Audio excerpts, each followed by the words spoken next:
¿Qué pasaría si te dijera que todo lo que has visto de Chichén Itzá es mentira?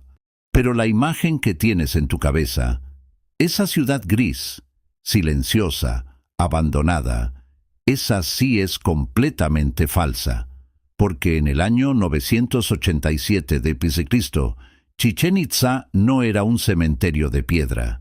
Era la ciudad más poderosa del continente americano. Y hoy, gracias a reconstrucciones generadas con inteligencia artificial y a décadas de investigación arqueológica, vamos a entrar en ella.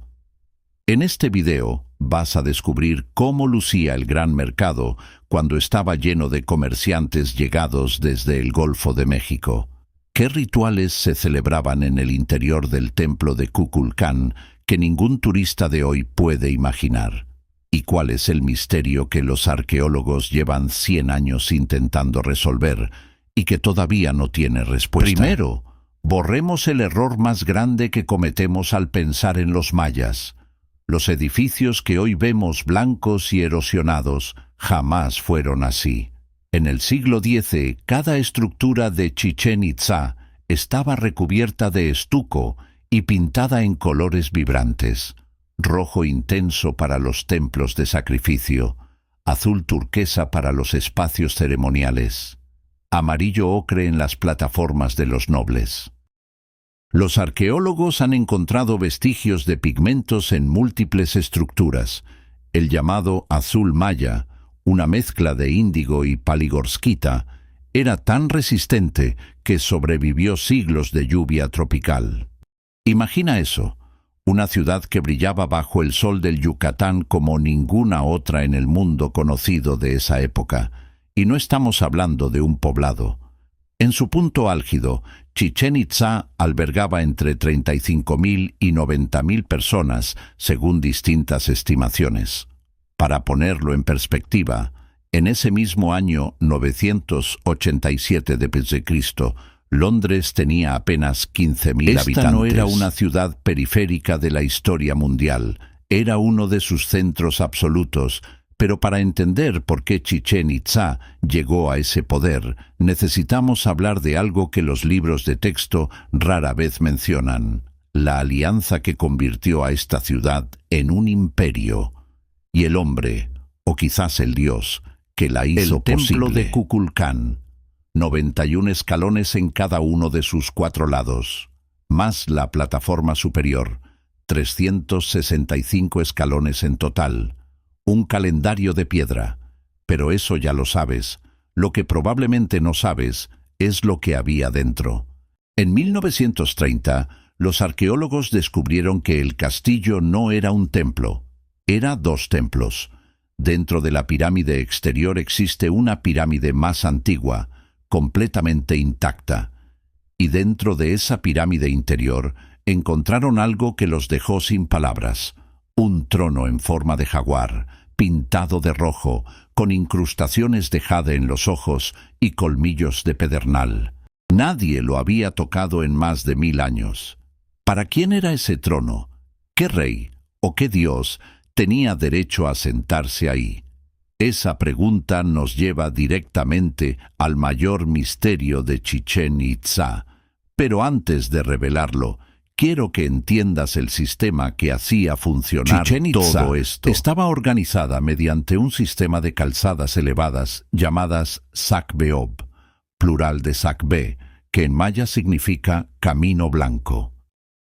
Estas calzadas conectaban los distintos grupos arquitectónicos de la ciudad y se extendían también hacia ciudades vecinas.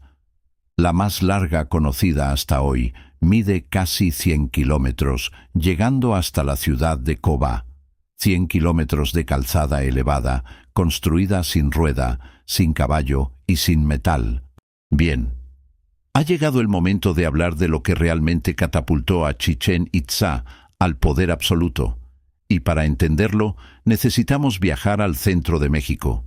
En el año 968 d.C., la gran ciudad de Tula, capital del imperio tolteca, estaba en declive. Sus guerreros, sus sacerdotes y sus comerciantes comenzaron a expandirse en todas direcciones buscando nuevos territorios. ¿Cómo vivía la gente común en Chichén Itzá? Imagina esto. Son las 6 de la mañana del año 1000 d.C. El sol apenas asoma por el horizonte plano de Yucatán. En el gran mercado, los comerciantes ya llevan horas organizando sus puestos. Hay cacao llegado desde las tierras bajas del sur, la moneda más valiosa del mundo. Hay textiles teñidos con caracol púrpura, tan caros que solo los nobles podían permitírselos. Hay esclavos, jade, obsidiana, plumas de quetzal, sal de las costas del norte, miel de las abejas sin aguijón que los mayas domesticaron siglos atrás. Chichén Itzá era un nodo comercial. Su posición en el norte de Yucatán la convertía en el punto de conexión entre las rutas del Golfo de México y las del Caribe. El poder no venía solo de los dioses, venía del comercio. Pero había un lugar que estaba por encima de todo lo demás. Un lugar al que viajaban peregrinos desde cientos de kilómetros de distancia. El cenote sagrado. Un pozo natural de 60 metros de diámetro y 20 metros de profundidad. Para los mayas, este cenote no era simplemente agua.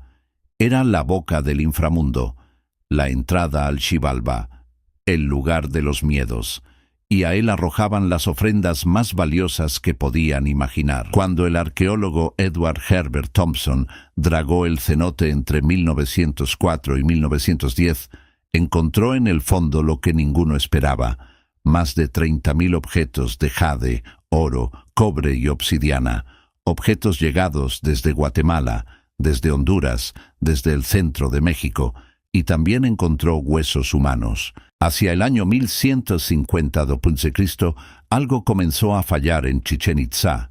Las crónicas y los análisis de sedimentos nos hablan de sequías prolongadas. Las rutas comerciales se desplazaron. Una nueva ciudad, Mayapán, comenzó a ganar poder político en la región, y Chichén Itzá, poco a poco, fue perdiendo su centralidad. No hubo una invasión dramática, no hubo un día en que todo ardió. Fue algo más silencioso y más devastador. La gente simplemente dejó de llegar. Los mercaderes encontraron otras rutas. Los peregrinos encontraron otros cenotes. Los gobernantes perdieron legitimidad. En el siglo X, cuando el mundo árabe estaba en su edad de oro y Europa apenas salía de sus siglos oscuros, en este rincón de la península de Yucatán, una civilización construyó un observatorio astronómico tan preciso que podía predecir eclipses con décadas de antelación. Construyeron un estadio de juego de pelota con acústica tan perfecta que puedes susurrar en un extremo y ser escuchado en el otro a 135 metros de distancia. Construyeron un templo que 2 veces al año, durante los equinoccios, proyecta la sombra de una serpiente descendiendo por las escaleras. Un espectáculo de ingeniería solar que requería cálculos matemáticos de una precisión asombrosa. Y todo eso lo hicieron sin rueda, sin metal, sin animales de carga, con matemáticas, con astronomía, con organización y con una visión del cosmos que nosotros, con toda nuestra tecnología, todavía no hemos terminado de comprender. La próxima vez que alguien te diga que las civilizaciones precolombinas eran primitivas, recuerda el templo de Kukulcán, recuerda los 365 escalones, recuerda la serpiente de luz descendiendo por la piedra cada equinoccio de primavera desde hace más de 1000 años, y pregúntate, ¿quién es realmente primitivo aquí? Si este video te hizo ver a los mayas con otros ojos, suscríbete, porque el próximo episodio vamos a reconstruir con IA la ciudad de Teotihuacán en su apogeo. Y lo que vamos a revelar sobre quiénes la construyeron va a sorprenderte todavía más. El video ya está en camino. No te lo pierdas.